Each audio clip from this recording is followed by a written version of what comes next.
everybody, welcome to my soapy kitchen. Let's see what we've got here. And just open.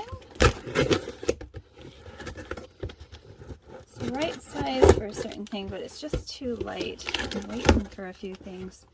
With all of the packages that have been destroyed, thrown on the tracks, it's a little scary waiting to see what you've got coming. All right, so I've got some leaky black Jamaican. I don't think enough of it leaked for it to be a problem. Castor oil.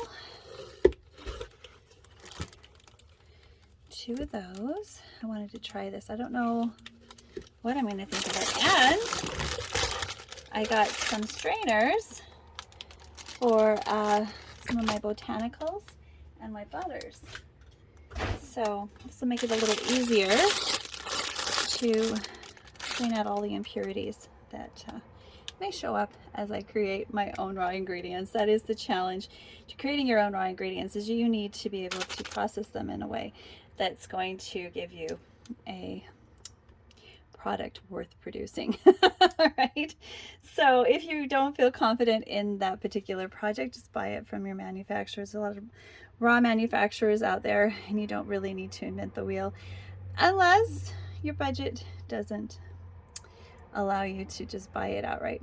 So if you enjoyed this, please click like and subscribe, and come on back to my Soapy Kitchen anytime, and hopefully you'll see me work with this black Jamaican castor oil and my straining tools soon. Bye for now.